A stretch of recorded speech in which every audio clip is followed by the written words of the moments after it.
بسم اللہ الرحمن الرحیم۔ السلام علیکم viewers, welcome to my channel قرأت قرآن۔ ویورز، آج میں آپ کے لیے سورہ عنکبوت کے رکو نمبر 4 کی قرأت لے کے آئی ہوں۔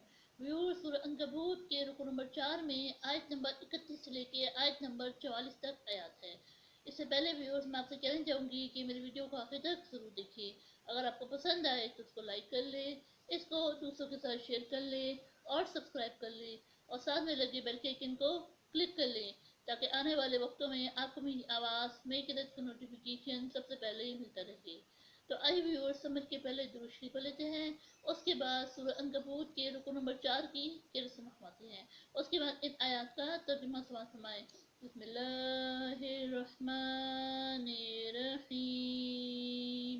اللہم صل علی محمد وعلی آل محمد کما صلیت علی ابراہیم وعلی آل ابراہیم انک حمید مجید۔ اللہم بارک علی محمد وعلی آل محمد کما بارکت علی ابراہیم وعلی آل ابراہیم انک حمید مجید۔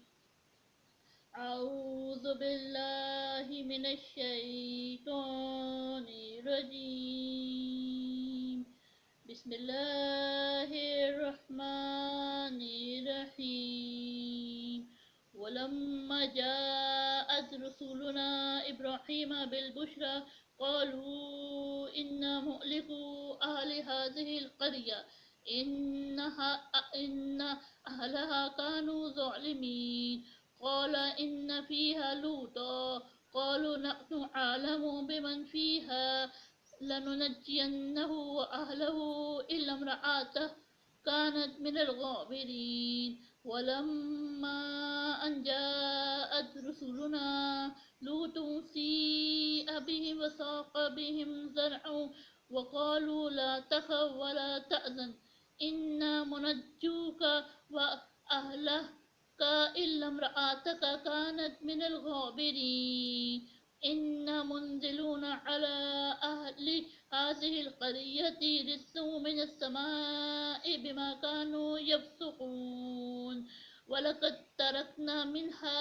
آيات بينات لقوم يعقلون وإلى مدين أخاهم شعيبا وقال يا قوم اعبدوا الله وارجوا اليوم الآخر ولا تعثوا في الأرض مفسدين وكذبوه فأخذتهم الرجفة فأصبحوا في دارهم جاثمين وعاد وثمود وقد تبين لكم من مساكنهم وزين لهم الشيطان أعمالهم فصدهم عن السبيل وكانوا مستبصرين وقارون وفرعون وهامان ولقد جاءهم موسى بالبينات فاستكبروا في الأرض وما كانوا سابقين وكلا أخذنا بذنبه فمنهم من أرسلنا عليه حاصبا ومنهم من أخذته السيئة ومنهم من خسفنا به الأرض ومنهم من أغرقنا وما كان الله ليظلمهم ولكن كانوا أنفسهم يظلمون مثل الذين اتخذوا من دون الله أولياء كمثل العنكبوت اتخذت بيتا وإن أوهن البيوت لبيت العنكبوت لو كانوا يعلمون إن الله يعلم ما يدعون من دونه من شيء وهو العزيز الحكيم وتلك الأمثال نضربها للناس وما يعقلها إلا العالمون خلق الله السماوات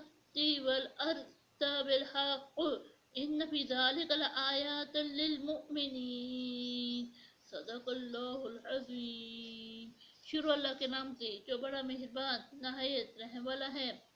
اور جب ہمارے فرشتے ابراہیم علیہ السلام کے پاس خوشی خبر لے کے آئے تو کہنے لگے کہ ہم اس بستی کے لوگوں کو ہلاک کر دینے والے ہیں کہ یہاں تک کہ رہنے والے نافرمان ہیں۔ ابراہیم علیہ السلام نے کہا کہ اس میں تو لوط علیہ السلام بھی ہیں۔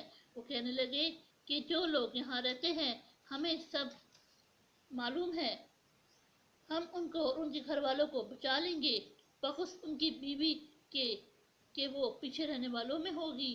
اور جب ہمارے فرشتے لوط علیہ السلام کے پاس آئے تو وہ ان کی وجہ سے ناخوش اور تنگ دل ہوئے۔ فرشتوں نے کہا کچھ خوف نہ کیجیے اور نہ رنج کیجیے، ہم آپ کو اور آپ کے گھر والوں کو بچا لیں گے، مگر آپ کی بیوی کو پیچھے رہنے والوں میں ہوگی، یعنی آپ کی بیوی کے پیچھے رہنے والوں میں ہوگی۔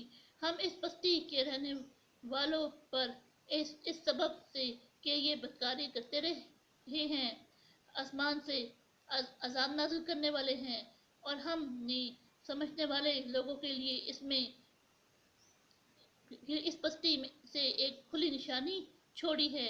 اور مدین کی طرف ان کے بھائی شعیب کو بھیجا تو انہوں نے کہا کہ اے قوم، خدا کی عبادت کرو اور پچھلے دن کے آنے کی امید رکھو اور ملک میں فساد نہ مچاؤ، مگر انہوں نے ان کو جھوٹا سمجھا، سو ان کو زلزلے کے عذاب نے آ پکڑا اور وہ اپنے گھروں میں اوندے پڑے رہ گئے۔ اور عاد و سمود کو بھی ہم نے ہلاک کر دیا، چنانچہ ان کے ویران گھر تمہاری آنکھوں کے سامنے ہے، اور شیطان نے ان کے اعمال کو آراستہ کر دکھائے اور ان کو سیدھے رستے سے روک دیا، حالانکہ وہ دیکھنے والے لوگ تھے۔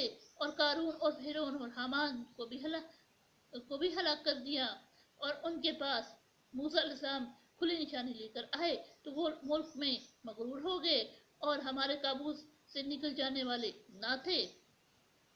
تو ہم نے سب کو ان کے گناہوں کے سبب پکڑ لیا، سو ان میں کچھ تو ایسے تھے جن پر ہم نے پتھروں کا مبینہ برسایا، اور کچھ ایسے تھے جن کو چنگار نے آ پکڑا، اور کچھ ایسے تھے جن کو ہم نے زمین میں تھمسا دیا، اور کچھ ایسے تھے جن کو غرق کر دیا۔ اور خدا ایسا نہ تھا کہ ان پر ظلم کرتا، لیکن وہی اپنے آپ پر ظلم کرتے تھے۔ جن لوگوں نے خدا کے سوا اوروں کو کارساز بنا رکھا ہے، ان کی مثال مکڑی کی سی ہے کہ وہ بھی ایک طرح کا گھر بناتی ہے، اور کچھ شک نہیں کہ تمام گھروں سے کمزور مکڑی کا گھر ہے۔ کاش یہ اس بات کو جانتے، یہ جس چیز کو خدا کے سوا پکارتے ہیں خواہ وہ کچھ ہی ہو، خدا اسے جانتا ہے اور وہ غالب اور حکمت والا ہے۔